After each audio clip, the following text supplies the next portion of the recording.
The holidays are a time to feel and create joy. And what could be more joyous than the look on her face as she unwraps a stunning new jewelry piece from Blue Nile? How about getting 50% off your purchase? Blue Nile offers premium quality, priced below traditional retail. Their online experts are available 24/7 to answer any questions and make sure you've picked the perfect gift.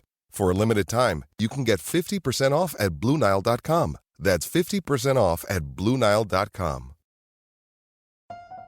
Ready to unwrap a surprise from Consumer Cellular? Experience the gift of freedom with no contract, no hidden fees, and always free activation. Here comes the holiday surprise. From now till December 31st, new customers can enjoy their second month for free. To get this holiday offer, visit consumercellular.com or call 1-888-FREEDOM and use promo code PODCAST. Act before December 31st to get your second month on us. Use promo code PODCAST.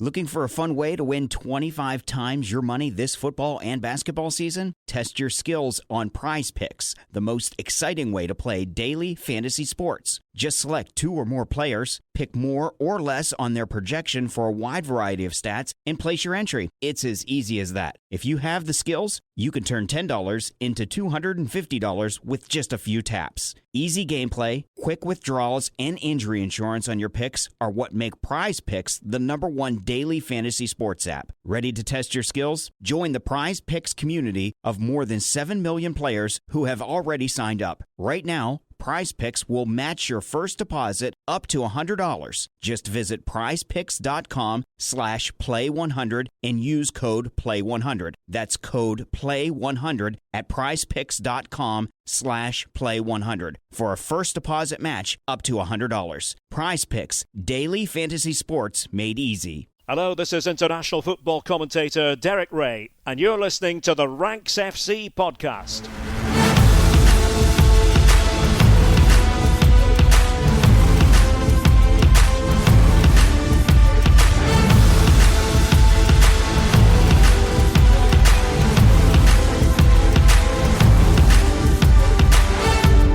Hello Ranks Squad and welcome to Champions League Takeaway here on Ranks FC, the first one with action involved of this season. My name is Jack Collins and I'll be your host today. And joining me is our transfer guru, Mr. Dean Jones. How you doing, mate?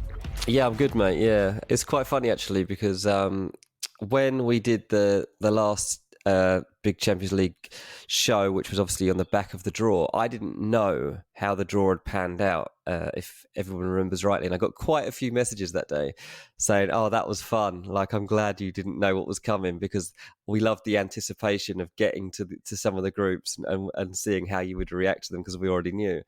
And I was like, that's cool. And then inadvertently tonight, we've turned up for this show, and it's obviously we're recording Wednesday night. I've watched Man United v Bayern Munich, but I don't actually know any of the other scores from today's games. They didn't show up. Like it used to be the case, I think, that they would flash up in the bottom corner of the screen. That didn't happen tonight with the United game. So I've actually got the Arsenal game playing right now, and they've just gone 1-0 up against PSV, and Saka's tucked one away.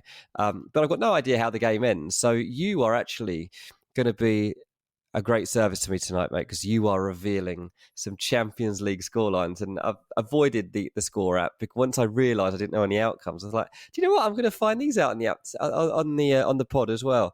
So yeah, I've gone through the weird game that was Bayern v Man United, and the rest I will learn from you.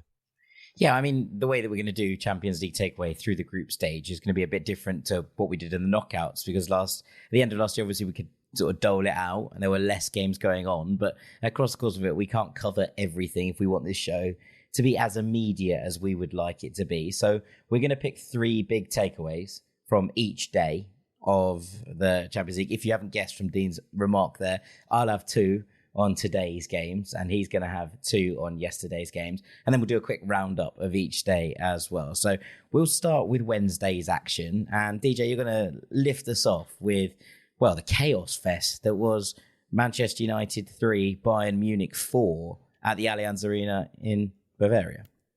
Yeah, United went to Germany with very little hope, I think, and came out with it remarkably with 3 goals to their name, but conceding 4. Could have been 7 or 8, to be honest. absolute disaster yet again. I mean, I don't even know what to do with this team anymore. It's the same old story, mate. For 20 minutes, they looked all right. I mean, they were reasonably organised and stuff. And I was keeping a close eye on Casemiro because, like, right, he's getting a bad time of things. I want to keep an eye on exactly how he's doing. His positioning was fine. You know, he was looking a bit lumbersome, if you like he was not getting around the pitch very much, but he was well positioned, he was commanding, and he was popping off some neat first time passes, and I was like, okay, that's not too bad. Eriksen seems a little bit all over the place. I'm not sure where Bruno Fernandes is playing, but they're playing okay generally. They just haven't really got any threat, and then it all just falls down on them. And like, Onana, for Christ's sake, I mean, it wasn't good. It was useless, mate. I mean, the first goal was just an embarrassment. Like, I mean, just disaster. And I mean, this is the problem with Man United is, and I wanted to avoid doing this. I was like, I want to give Casemiro and Onana credit today. Like, that was my aim coming into the game.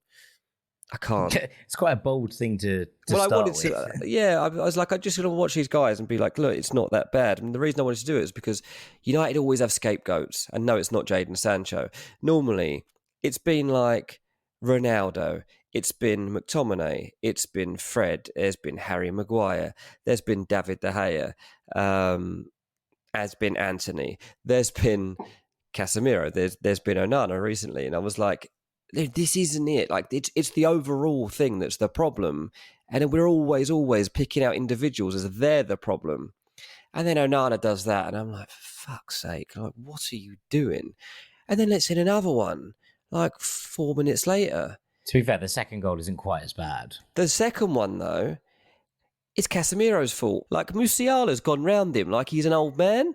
And it's like, you can't obviously, like, they're at different stages of their career, but like, Casemiro's shouldn't be as immobile as he looked as Musiala just turns around him and just waltzes away with the ball, goes through. Like, Musiala, what he does is magic. Like, the guy is different class, but like, in that moment, it wasn't really made much of on the game, on the version that I was watching.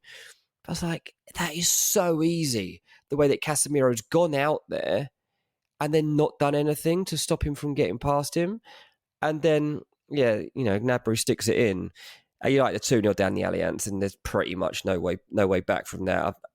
There hasn't been any quotes yet from Ten Hag, but if he didn't give him a bollocking at half time, I'll be amazed, because they're absolute shambles by the end of the half. And like, Onana, obviously, like, the big thing is his passing. Even his passing was going astray towards the end of the half. You could see his head had gone a little bit.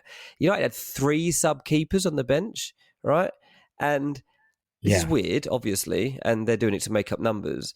But on the back of what Arteta was saying the other day and what we were talking about the other day with changing goalkeepers and like David Raya and Ramsdale having this competition, I was thinking to myself, Onana looks in such a bad place right now. He's having an awful game in terms of stopping shots, and now he's not passing it out properly either. If this was anyone else on the pitch, they'd be subbed. He's playing that badly. He's having a nightmare, right? It's awful. And for his sake, you might want to take him out of the game. But obviously they didn't. And to be fair, in the second half, Onana made 3 or 4 decent stops, even though United ended up conceding a couple more. But look, I don't know what United could do, but they've now conceded 10 goals in their last 3 matches. Like, they're giving up goals like at record numbers here. Like, I can't remember the exact stats, so I'm not going to repeat it. But in terms of like 2 or more goals being conceded, like, this is a record that goes back like 20 odd years or something for Man United to have conceded this many goals at this stage of a season. And just piles more misery really on Erik Ten Hag, who just isn't getting anything going his way. Look, now Højlund got a goal back after the break, and I love Højlund already, by the way. I think he's looking really sharp. I really enjoy watching him, and I can't wait to see the full version of him once we see the full version of Man United, because it'll be good. But yeah, obviously United do get back in the game at 2-1, and like, I don't even know if it was 2 minutes later that Eriksen handballs in the box and there's a pen. Everyone on Twitter. He's a bit unfortunate. Is it, mate? Is it? Why is that? I mean, it's unfortunate, yeah, but it's a penalty. Like, everyone on Twitter is like, that's not a penalty. It's a penalty. Like in I didn't this say day it and wasn't age, a and in the penalty. I said Champions he's League, that unfortunate. is a penalty. Yeah, no, you would say unfortunate, fair enough. But that's a penalty. There were so many people on Twitter like saying, I can't believe that that's been given. Why? Why can't you believe that's been given? That's a penalty like that's been given in the Champions League for at least the last 2 years. And so, yeah, I don't know that Eriksen could do much about it, but he also can't really complain because that's the way football works now, especially in this competition. Mm. So Kane buries it. Like I don't know why Onana even bothered diving. Like he buried it with glee as well. There was like no, of all the things Onana could have saved this season, that weren't one of them. So he should have just stood there. Kane absolutely buried it, and then killed off late on, even though Casemiro somehow manages to grab a couple of consolation goals. But yes, it's a bad time. The thing is, we all knew Man United were going to lose this game. It's all about now for them the next month and how they bounce back from it. From a Bayern Munich point of view, like they'll be disappointed that they've come out of it with 3 goals conceded, but they were in command of this game. Like they outclassed Man United in every area of the pitch. After the first 20 minutes, I thought. Yeah, well, after the first 20 minutes, I thought were even. To be honest, like it was just a bit. Nothing was really happening. It was a bit boring. It was a bit cagey. And as soon as that moment when Musiala turned it on, that was something Man United didn't have, and that's what Bayern do have over them. And in the end, yeah, Bayern were definitely superior. It was quite like there's quite a comedy element of the fact that on paper, going to Bayern Munich away and losing 4-3, scoring 3 goals, yes, it's never good to concede 4, but losing by a single goal, scoring 3 times at the Allianz, on paper, it's not a particularly dreadful result. But I think that what was quite weird about it is that every time United hit back, it felt like they were punished immediately. And that's the kind of weird thing about this. Obviously, as we say, the Eriksen thing is unfortunate, but it is kind of you get yourself back in the game, it gets taken away from you. And then suddenly, the Casemiro goal from the floor happens in the 89th minute. We know there's going to be 5 or 6 minutes of injury time. You're like, okay, cool. Can United pile on the pressure? Bayern go down the other end. Müller hits the post. And then Matthias Tell scores. It's a really good finish, actually, the fourth one. Yeah. And then obviously they score again right at the end. But it didn't ever feel, I didn't think, like Bayern had lost control of the game. And that's probably the thing that hits hardest and cuts deepest from a United perspective, because you feel like in a game where you pull back to within a goal twice, you should be able to take the initiative and at least get something going straight away. And yet it was taken away from them by Bayern almost like effortlessly in both occasions. Yeah, it's true. It's exactly that. Effortlessly might be the word there. But yeah, from a Man United's point of view, mate, it's just the same old story. And I mean, I doesn't think it even needs that deep analysis. I've just heard Paul Scholes talking about it at the end there, and he said, first half, we're doing fine, like we've just said there, and then it all just starts to unravel in the end of the first half, and in the second half, he said, Bayern just mastered them, and that's pretty much the story of it. Yeah, absolutely. Okay, let's roll onwards because I want to talk about Arsenal 4, PSV 0. Oh, battered him. Absolutely battered him. And remember on Patreon the other day, I said that wouldn't happen, didn't I? Well, this was comprehensive. Wow, that's a hell of a result. Arsenal were exceptional, and I have PSV Eindhoven pegged as the second best team in this group. Yeah. So for them to win 4-0, now obviously let's take the context. Last year in the Europa League, these two teams were in the same group. Arsenal won pretty comfortably against PSV at home and lost in Eindhoven. So it's not all doom and gloom, but this is a different PSV side, different manager, different personnel. And Arsenal there was a lot of chat about them being at the top table again, right? Being back in Champions League action. And the goals came in such wonderful fashion. So obviously you've seen the Bukayo Saka goal where he taps in the rebound, but he opens the entire thing up himself. Then he turns provider, he squares, and Trossard scores a lovely goal, 2-2 for him. And as PSV tried to open the game out and respond, it just kept coming from Arsenal. Gabriel Jesus scored his first goal of the season, tied the game up really before half-time. Could have added a second just after the break. And then Arteta was able to ring the changes early in the second half. It was a nice moment for Emile Smith-Rowe, who came on, set up an absolutely stunning goal for Martin Ødegaard. And I think that you look at Saka, You look at Ødegaard here. I thought that Declan Rice had a really good game. I actually thought that Kai Havertz had a really good game as well. Now, people will go, oh, no goals, no assists for Havertz once again. But actually, the way he drove forward with the ball, the way he led that press from midfield, I thought was really, really impressive tonight. And you just look at the players that stepped up here for Arsenal. There were moments, and this is a PSV side with, some serious footballers, especially on the wings. Noah Lang and Johan Bakayoko, really exciting footballers who get going and get into games and can really cause defenders problems. They didn't. And I think that you look at Gabriel, who makes a really wonderful tackle on Bakayoko just before the break in the box, just nicks it away from him after Bakayoko's beaten 1 or 2, and you're like, this is a team in complete control. And if this is how in control they are against a team who I think are the best side in their group, Arsenal might wipe this group.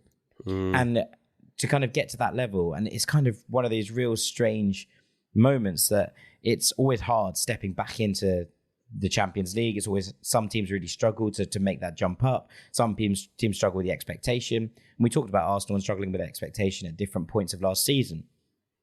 But this felt so seamless. It feels like Saka, Ødegaard are built for this stage. This is Declan Rice's Champions League debut. Now, look, I suppose the fact that they're 3-0 up at half-time affects the way that the game develops, but they were just so composed, Arsenal. And we've said this season that they haven't been at their very best. We haven't seen the best of Arsenal yet, but they felt a little bit more resilient.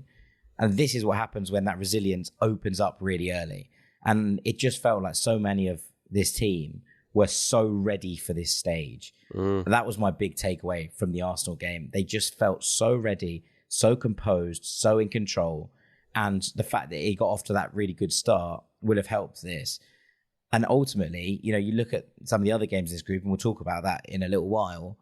There is no reason that Arsenal can't go, 18 points for 18 in this group if PSV are their second best opponent, and they have swiped them away today, like swatted them like an annoying fly, because this could have been far more than 4. And there was maybe one big moment for PSV in the first half where Lang teed up a really nice chance actually for Bakayoko, but he just sort of dribbled it down David Raya's throat, and it was just like, cool, this is that's kind of it.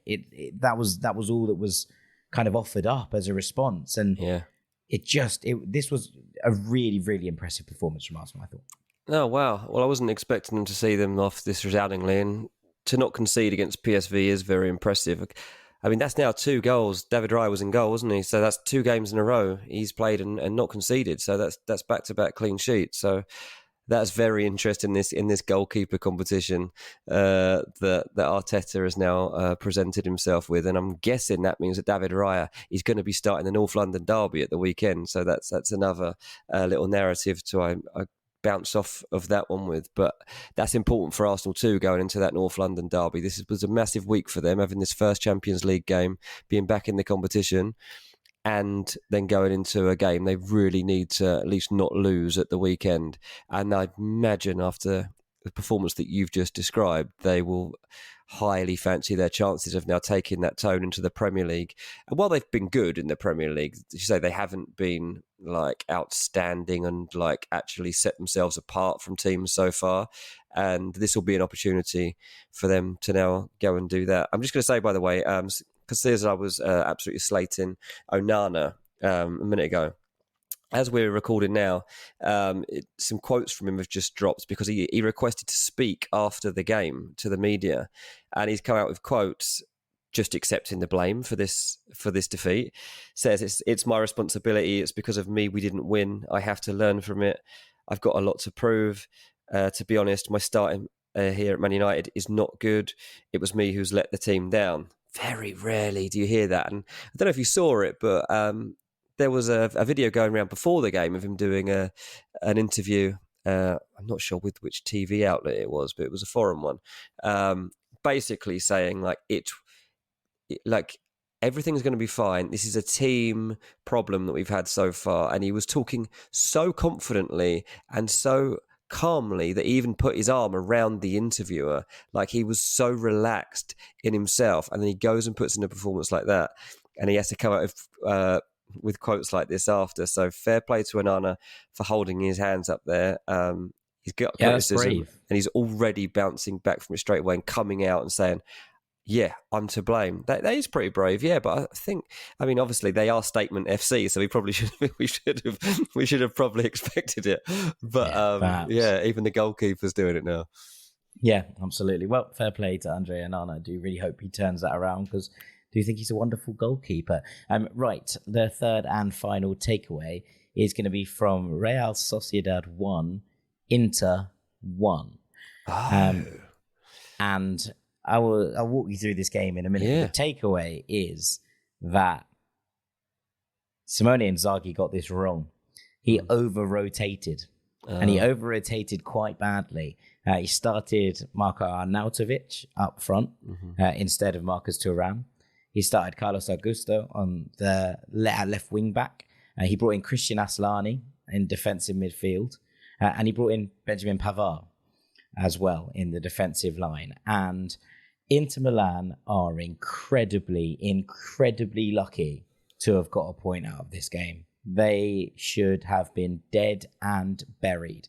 You look at the stats for the game, for the entire thing. Real Sociedad had 14 shots, 5 on target. Inter had 6 shots, 1 on target. Real Sociedad did what Inter did to Milan in the derby. Apart from, they couldn't finish their chances. And Bryce Mendes actually put Real Sociedad ahead after 4 minutes. He robbed Bastoni on the edge of his own box, knocked him over, and just slotted past Jan Sommer. And from there, it was one-way traffic. Absolutely one-way traffic. How Real Sociedad didn't score more than this one goal, I will never know. I will never know. It was an absolutely incredible display. I thought Oyarzabal was brilliant. I thought Barnechea, who was playing in a slightly different sort of centre-forward role, was excellent. Taki Kubo, brilliant. Bryce Mendes bombing on from midfield. Thought that Kieran Tierney had a really good game, and Robin Lenormand as well. It was basically almost everything you could want at Anoeta for Real Sociedad's return to the big time. And late on, 87th minute, Lautaro Martinez nicks an equaliser. Now, basically, what happened was Inzaghi rang the changes. He brought on Marcus Thuram. He brought on Acerbi in the back line. He brought on Fratesi in midfield. He brought on Di Marco and moved it slightly to a kind of 4 at the back rather than a 5. And he brought on Alexis Sanchez. And 4 of those players turned this around. Marcus Thuram nearly scored an equaliser, was ruled out for offside. And then a couple of minutes later, they did get the equaliser. But Inter finished the game really strongly.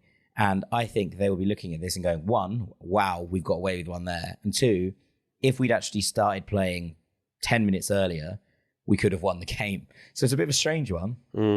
But my big takeaway is that Inzaghi doesn't get much wrong, but he got this wrong. Yeah, I mean, I definitely would have had Inter down to win that one. So that's a surprise. I'm just looking at the game now. Barella sent off and then rescinded. It's one of those where he gets in a tackle and he basically is trying to free his leg from between the tackle, but in the meantime, he sort of stomps on his opposition numbers, crown jewels, shall we say. So it's a really painful one, but I don't think he does it quite aggressively to try and get out of there, but I don't think he's trying to stamp on him on purpose. So It was originally a red, downgraded by VAR. It is one of those that could have gone either way, I think. Yeah, I mean, bringing those 3 subs on, I mean, no wonder they changed the game. I mean, they're 3 of their best players, like, literally. But that is ringing too many changes and trying to be too... Did he underestimate Real Sociedad? I think maybe a little bit, yeah. Yeah, I'd imagine so. If he thinks he can get away with something like that, very surprised that they haven't gone and won there. But at least they haven't lost. They've got away with that, it sounds like. Yeah, a bit of a funny one, but it's really impressed with Real Sociedad. They haven't had the best start to life back in La Liga. 1 win, 3 draws, 1 loss, which came to Real Madrid obviously at the weekend. But yeah, they haven't quite hit the heights yet, but from what we saw tonight, it won't be long before they are cooking again. Right, I'm going to quickly run you through a little breakdown of everything else that happened on Wednesday. Real Madrid 1, Union Berlin 0. Union Berlin seconds away from the fairy tale start in the Champions League with a point in the Bernabeu, but then there's a man on fire there's a man on fire, and Jude Bellingham is incredibly difficult to stop right now. Popped up again to be the difference. 6 goals in 6 games since joining Real Madrid in the 95th minute of this one. And you know what? When your luck's in, your luck is in. It bounces off 2 Union players. They completely switch off from the corner. Toni Kroos plays it out to Fede Valverde, who has a shot. They don't close down the shot. It bounces like off 3 players and falls to Jude 2 yards out with an open net, and he slots it home gleefully. But the Bernabeu has a new hero, and his name is Jude Bellingham. 6 in 6. He's one off. He's one off the amount of goals that Benzema scored in his first season at Real Madrid. Mate, I mean, that is... He's doing all right, the lad, isn't he? And I mean, what is really telling here is that the other day we were talking about how obviously Real Madrid played that first game in the Bernabeu. I'm just trying to remember who it was against. Getafe, that was it. And obviously he scored then deep into injury time. And then, so to now have done that in the Champions League as well, he's already in that mentality that has been going back like 100 years inside that stadium. He's already got that knack to him. That is outstanding, like absolutely ridiculous. Tough on Union, to be honest. They defended really well for 90 minutes, and they just lost their concentration in the dying seconds. They were definitely the inferior side, but they would have been relatively good value for a point, I think, given the way they defended. Still a good result, mate, to go to Real Madrid and only lose 1-0 in the last minute. I know it's like sapping, but it's still something you can be proud of. Points make prizes, mate. Points make prizes. Right to the Quarry, or Pedreira, as it's known in Braga, where the score was Braga 1, Napoli 2. I think it was probably the most entertaining game of the night, to be perfectly honest with you. Serie A champions Napoli in town. Napoli could have scored 4-5 goals in the first half. Victor Osimhen hit the woodwork twice. He hit the post with a header, and then he hit the crossbar with a shot. But finally, they broke the deadlock just on the stroke of half-time. Giovanni Di Lorenzo firing a volley home. Braga made it a really good contest, though. They kept trying to strike on the break, threw up plenty of chances for themselves. And at 1-0, it was really hotly contested the whole way through. And it looked like they'd earned themselves a point because Bruma headed in an equaliser with just minutes to go. But that only lasted 2 minutes. Next Napoli attack, punishing own goal for Siku Niakate. Really harsh. He fired into his own net when he was trying to clear a Zielinski cross. It was tough on Braga, but Napoli definitely the better side in this one. And those 3 points felt deserved. Oh yeah, that sounds like they got away with it that late, but Braga must be gutted when you get an equaliser that late. You think you've snatched something.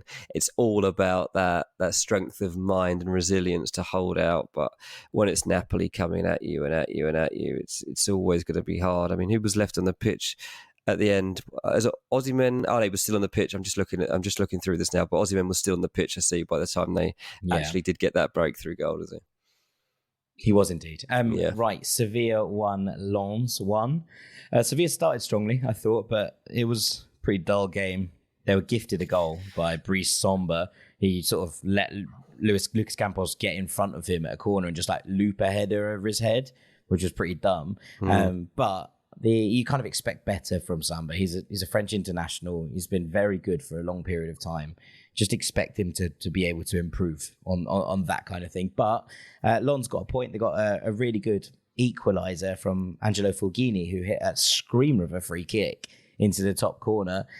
First Champions League goal for them for almost 2 decades. And look, they're currently bottom of Ligue 1. Like, this was a game between two sides who've really struggled at the start of this season. It wasn't that exciting. There was a couple of moments to El Yawahi, who could have won it. There were a couple of moments to Sevilla late on as well. But yeah, I mean, not the most exciting game. And as we said in the Arsenal segment, the Gunners will be, and I think PSV as well, will be looking at this and thinking, we can that's big for Arsenal. This game is in a draw, yeah. Absolutely. Benfica 0, RB Salzburg 2. Oh, wow. In Lisbon. Wow. Another year, another glut of incredibly talented youngsters shining on the big stage at Salzburg, right? 20-year-old and a 19-year-old scored the goals to beat Benfica in Lisbon. Benfica were like comical. It was like a tragedy, a comedy of errors, if you will. They gave away 2 penalties and had a man sent off in the first 20 minutes.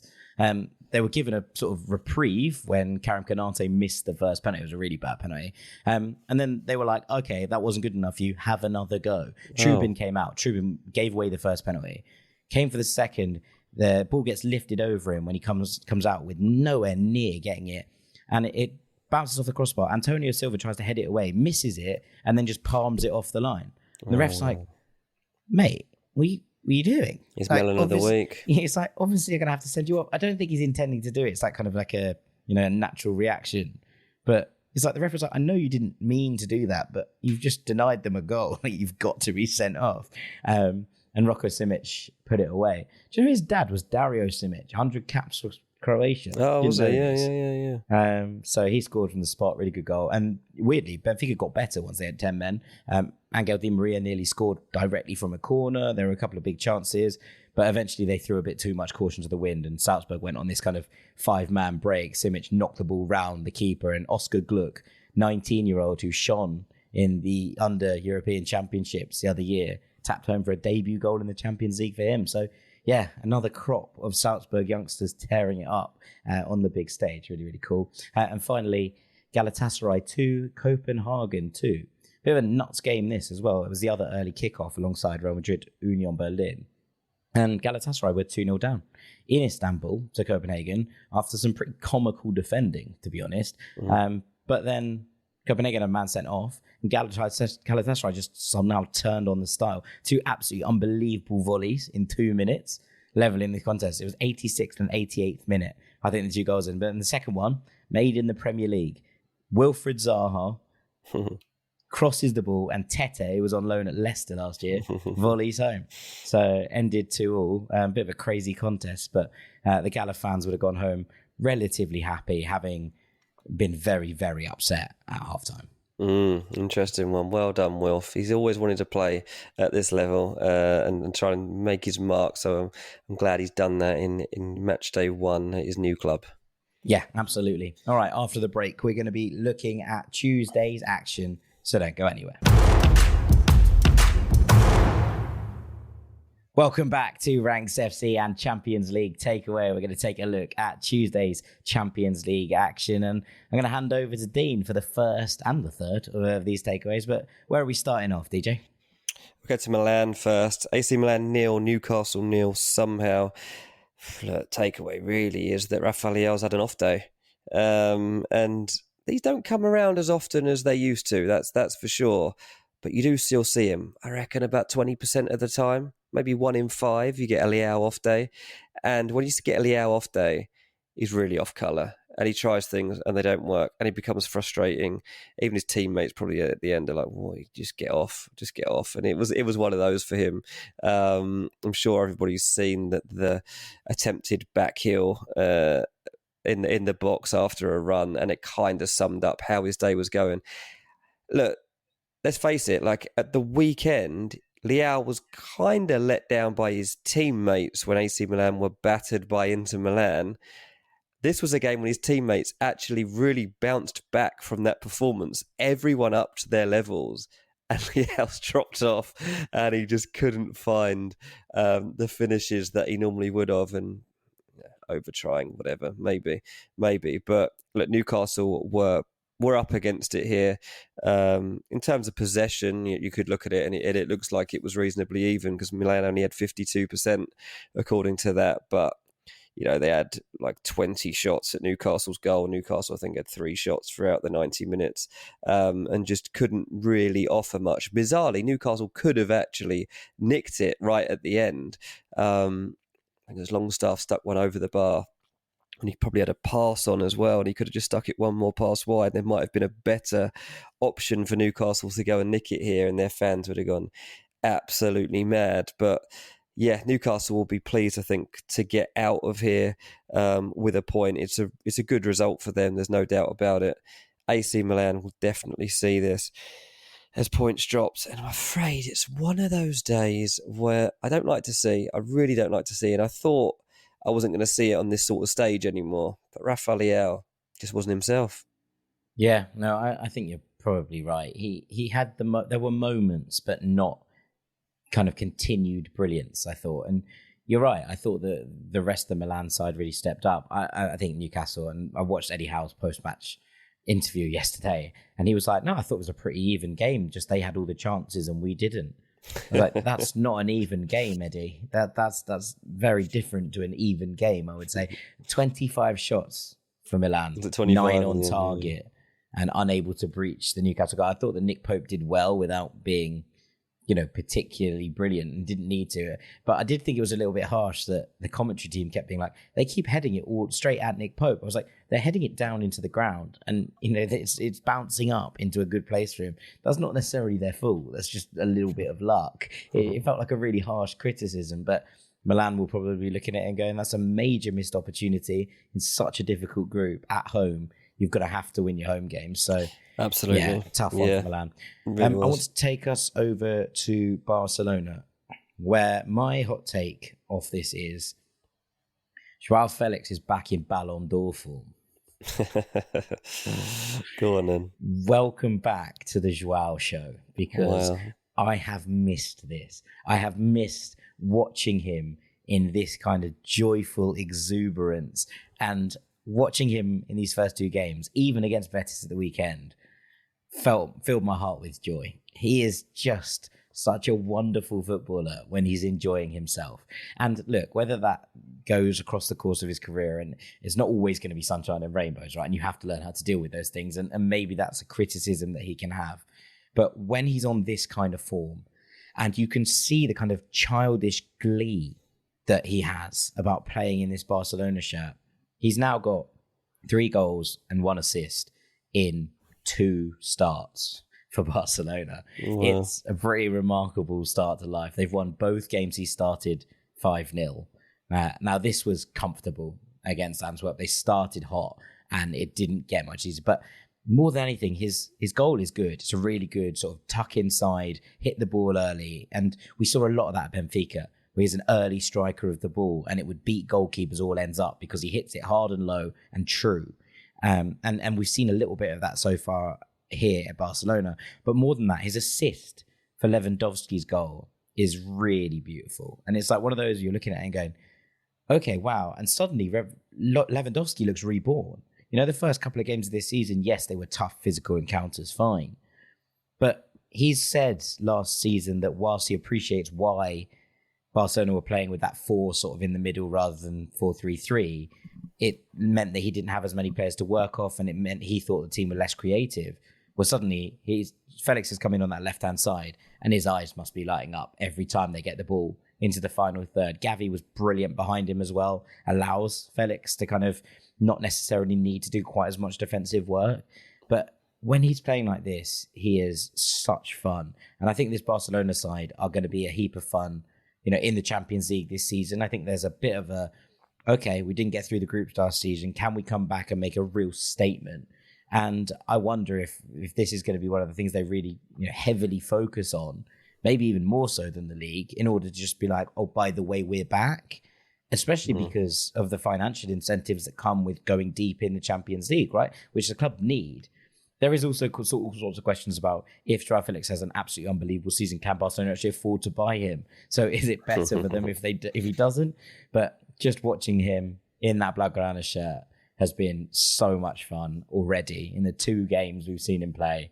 And my takeaway was just that in this kind of form, and if he stays in this kind of form and he stays in playing this kind of way, João Félix will be back in the Ballon d'Or conversation next year. Not maybe to win it, but in the top 10 conversation. Yeah, it's bold. He's played against Betis and Royal Antwerp. So Real Betis is the second best side in it. Second best team in what, Seville? You can quieten down over there. That's quite enough from you.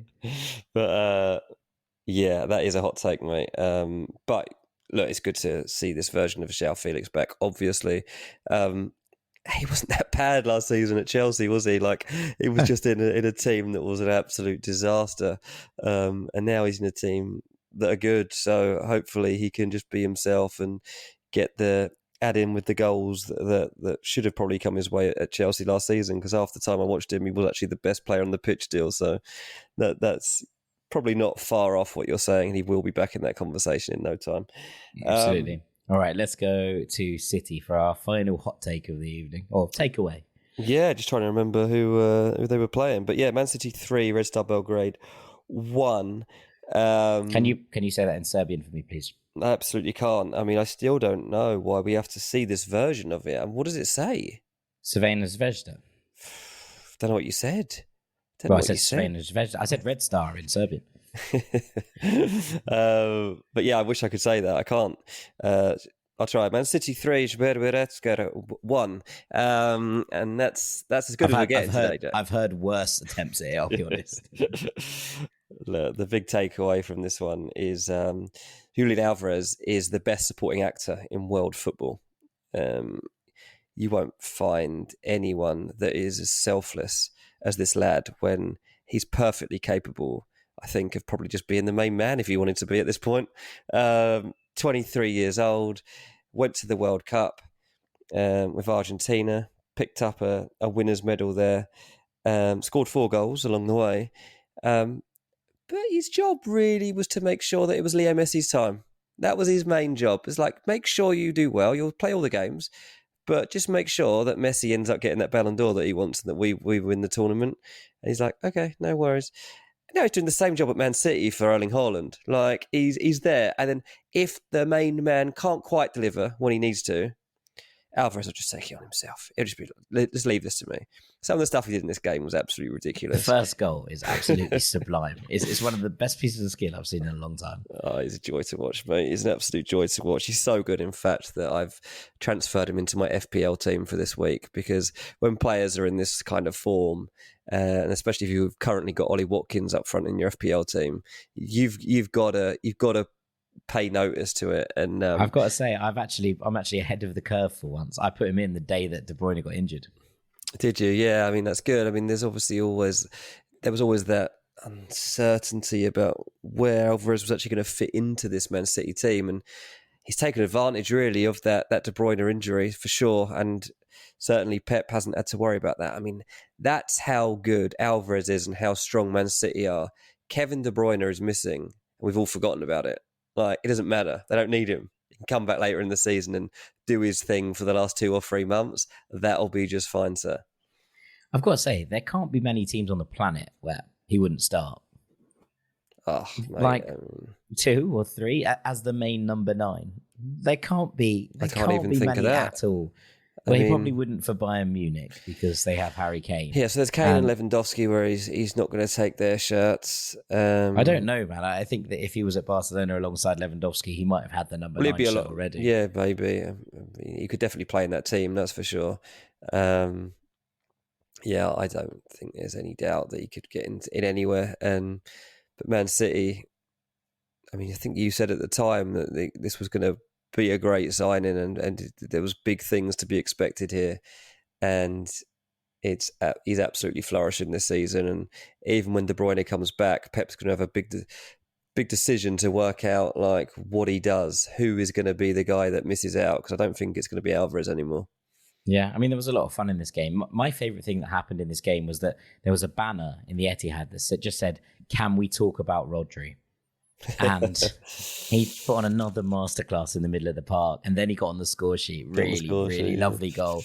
But, something has to be said. This man, we talk about the Ballon d'Or this year. We talk about the fact that, a lot of people saying, it's Messi or Haaland. There's got to be a point where you start being like, has Rodri been the best player in the world? Just goes unnoticed, doesn't it? So much of it. That's the thing. Like, for your casual viewer, for someone who doesn't watch the game closely, and you just got the game on. The game is the Ballon d'Or is not decided by people who don't watch the game closely. No, this is I what know, always makes me laugh. Like, people are like, "Oh, well, it's an underrated position," and the whole thing about defenders never winning it.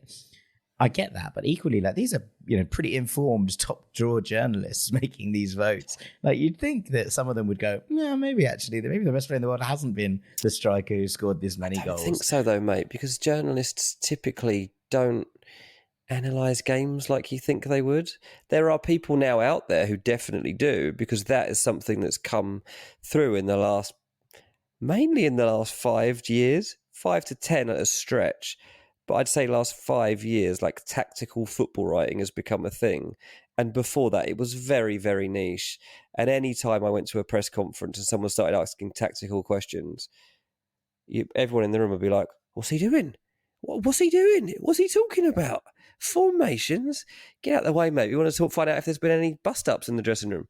And it's funny, actually, because managers didn't used to being asked stuff that would spark a headline for a tabloid paper or whatever. So they'd be like, oh, can't we talk about the football? Now, if you go into a press conference and criticise a manager about his formation and start talking about the way his team's playing, they don't like that either. There's nothing you can ask in a press conference that a manager's actually going to like. No, I can imagine. It's not the best environment for managers, unless you're Ange Postecoglou, who seems to be the best at them in the world. Right, let's work through the other games that happened last night. PSG 2, Dortmund 0 at the Park. No goals in the first half of PSG, despite the fact they were really, really dominant. Vitinha hit the post, but just after half-time, PSG got a penalty. It was a bit harsh. It's another one like tonight's one, right? It is a penalty, but it bounces up, and there's not much that Sula can do about it. Mats Hummels tweeted afterwards, he was like, PSG were the better side and deserved to win tonight, but how do you win against referees like that? And I was like, okay, mate, seems a bit harsh. But yeah, basically, the second goal is beautiful. It's Vitinha and Hakimi with this link-up play that allows them both to sort of waltz into the box, and then Hakimi beats another man and dribbles around the keeper and scored it. Really, really good goal. Dortmund just couldn't get into this whatsoever. Edin Terzic really starting to fall under a little bit of pressure now. He got away with one a bit at the weekend. They beat Freiburg 4-2, but they haven't been brilliant this season yet, I think. And this was a pretty comfortable victory for PSG. You'd kind of expect them to win at home, but the way that they kind of kept Dortmund at arm's length, I thought was pretty impressive, but pretty depressing, I imagine, if you're a black and yellow persuasion. Only seen a few highlights of this one, and it's surprising. I have to say, mate, I always assumed going into last night that on Tuesday night that I would be watching PSG Dortmund, and I actually started the night watching Feyenoord v Celtic, and after 20 minutes of that game, I had to abandon my decision, and I ended up turning on to the Man City game instead, mainly because there hadn't been any goals, and I was surprised, and I went for that. So I can't believe I still haven't watched like the full version of PSG Dortmund, because it seemed like the most obvious game of the week to really watch. But yeah, started off on Feyenoord Celtic. You didn't particularly make a poor decision. It wasn't a great game. Ousmane Dembele and then Kolo Muani and Mbappe started together, which is obviously the kind of all French front three that people have been excited about. Dembele did some nice things, but he also kept making the wrong decision. It was all a bit weird. I felt it was a bit of a strange game from him, because there were some nice moments, and yet it still felt like he had so much more to give. It wasn't the best of performances from PSG, but they were comfortable enough, I think, by the end of it. I want to talk about the best moment that I've seen in ages in a football match, which happened in Lazio 1, Atletico Madrid 1. And the most dramatic moment of the Champions League so far this season. Lazio's goalkeeper, Ivan Provedel, scored a 94th minute equalising header to save a point in their game at home to Atleti. And it was an unbelievable header. It's one of those where, sometimes the keeper scores, although I think he's only the second keeper ever to score from open play in the Champions League. But it's not, sometimes the ball sort of hits the keeper or it drops to them and they just sort of lash at it. This is a perfectly timed run. And I think it's a shot from Luis Alberto that towards the top corner. And he just sort of perfectly times his run, leaps and smashes this header past Jan Oblak. And the celebration's so cool. He's like, nah, this is what I do. This is what I do. So I looked into it. And turns out he used to be a striker in his youth career. And he looked back at his career through there. He only changed to being a goalkeeper very late on in his career, which is pretty wild. And it is the kind of header that you go, that man's had some experience, because it was. So I found out today he scored 27 goals as a striker in 2008, 2009 in the youth system for a team called Pordenone Calcio, who play now in the fourth tier of Italian football in Serie D, but who were actually relegated from the third tier last year, despite the fact they actually came second in the league because they were just financially unviable. So it's not like a complete and out of nowhere, that there wasn't a team that he played for that were rubbish. They were a team in the system. And yeah, he scored 27 goals in 2008-9. Wow. So that's why. He only changed his position to goalkeeper after that. Wild. Amazing. That is really cool. Little twist to the tale. I heard yesterday actually Bernd Leno talking about how he used to be a midfielder. I hope he doesn't decide to go and start wandering around in midfield in the way that. Well, he might replace Paulinho, they were saying in January, so we have to wait and see if that happens. Maybe. But yeah, this moment from Providel, if you haven't seen it, go and check it out. It's the most incredible header. The stadium goes wild, and it's a bit of, Simeone got welcomed back to Lazio. There was a big banner saying Rome will always be your home. He spent 4 years at Lazio as a key part, a couple of trophies there as well. And Atleti started really, really well, but about 70 minutes, they just decided to go full murder ball and basically refused to play football. And they were punished. And, sometimes I'm grateful for those things happening, because as much as I like Atleti, when they decide that they just want to shell, it's quite frustrating when they have this amount of talent on the pitch, and they were punished. And if they just kept going, they probably would have scored a second, because Lazio really weren't very good up to about the last 5 minutes of this game. Nice, yeah, well, that's a lesson for them. Whenever your keeper comes up and has to rescue you, it's never a great sign, is it? But at least they had someone that could do it. Yeah, Superman. Great moment for Providel. Right, final 2, Celtic 0. You watched the first 20 minutes. It was about as good as it got, really, for Celtic. This was a replay of a previous European Cup final, but in Rotterdam. So it was two. You know what? I thought Celtic were all right. It was two pretty well-matched teams. They were all right, yeah. And then on the cusp of half-time, Calvin Stengs takes a free kick from 30 yards out. Joe Hart should do a whole lot better with this. And then Celtic go down to 10 men, give away a penalty. Gustav Lagerbielke was sent off for a second yellow. Really stupid. Brendan Rodgers spoke about it. He was like, you've just got to shepherd the ball back. I don't know what he's trying to do. Joe Hart made up for his earlier error by saving the penalty, which was pretty good. Mm-hmm. And then 5 minutes later, Odin Thiago Holm was sent off for a dangerous tackle, which took Celtic down to 9 men. One of the best pieces of commentary or analysis commentary that I've ever heard from James Horncastle, who was watching this game, who basically went, that tackle was more Odin than Thiago, which I did very much enjoy. And after that, it was damage control for Celtic. They I think final scored 2, which were both ruled out, and then finally got their second goal. But 9 men in Champions League, as Brendan Rodgers said, it's hard enough with 11. So a tough one for Celtic, but I think there were some positives in the first sort of 45 minutes of this game before it all sort of fell apart. Shakhtar won Porto 3 in Hamburg, because obviously Shakhtar Donetsk can't play at home, but they play their league games in Poland, and they're playing their Champions League games in Hamburg. There's 1 million Ukrainians displaced in Germany, and the home crowd really got behind them in this one. Really good start to this game. 3 goals in the first 15 minutes. There was some pretty poor defending, but Wenson Galeno, who's finally started getting going for Porto, scored the opener. But Kevin Kelsey, who's a 19-year-old Venezuelan, headed Shakhtar level, a really brilliant cross from Konoplia. And the crowd went absolutely ballistic. And you were like, okay, cool, let's see what they can do. And then literally, Porto went back down the other end, and Shakhtar played the ball across their own box. Defender missed it. Galeno nicked in and scored a second. It was like, you just killed all the momentum that went. But Porto were really, really good. Winger term, Galeno then set up Mehdi Taremi. He was top scorer in last year's group stage. I forgot about that. But he's off the mark for the year. And the second half was pretty kind of imaginative. Nothing really went on in the second half that was worth noting. But yeah, I thought Porto looked really good here. They've had a good start to the season. They're joint top of the Primeira with Boavista, which is cool. The two sides from different sides of Porto. And yeah, they were very in control here. The midfield looks much more settled, and generally I just thought they were impressive. And then the final game was Young Boys 1, Leipzig 3. Leipzig just a bit too good for them. They scored the first goal of the competition in the 3rd minute. Pegged back in the first half with a really brilliant goal for Young Boys, actually. Ilya scores an absolute stunner.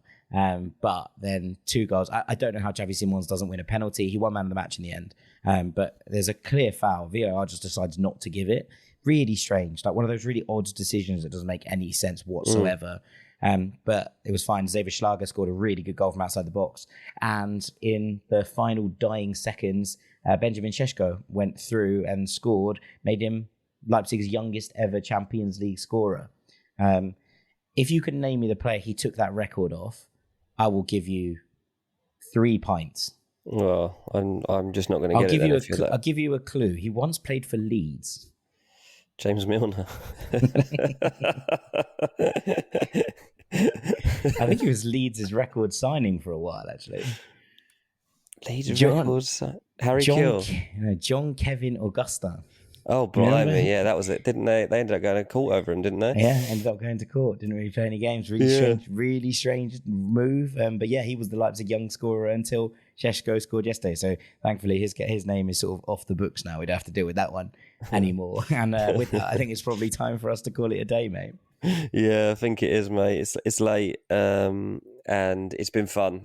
Thanks for revealing some of those scorelines to me that I didn't know. I have now seen 3 of the 4 Arsenal goals that went in tonight, and they were very good. I really liked the Trossard breakaway one. That was a lot of fun. And Gabby Jesus, I'll tell you what, if I had not already made my FPL change, I'll be thinking, oh, is it time to get Gabby Jesus in my team? It's nice to have him back, isn't it? First goal of the season. It looks like he's back, mark. for sure. It's a lovely strike, that one. Absolutely right. Well, all that's left for me to do is say thank you very much to our transfer guru, Mr. Dean Jones. Cheers, mate. I've been Jack Collins, Knave of Hearts. Thank you so much for tuning in to Ranks FC and for listening to this Champions League takeaway. We hope that you're going to enjoy it as much as people seemed to last year. Please do let us know with ratings, reviews, the entire shebang. If you haven't, go back and listen to the podcast we recorded earlier this week with Harry Brooks about different trends that we've noticed so far this season in football. It's a really good episode. It's always good to have head coach Harry back in the Ranks FC fold. And we'll be back next week with another 2-episode week. We'll have the standard show on Wednesday, and then there's a Friday episode as well that I've recorded today. I'm really excited about talking about South American footballers who have moved to Europe with Nathan Joyce, who is a South American football expert. It was a really, really brilliant chat, and I'm looking forward to you all hearing it. Thank you so much for listening. This has been Champions League Takeaway from Ranks FC, and we'll see you very shortly, gang. Take it easy. Peace.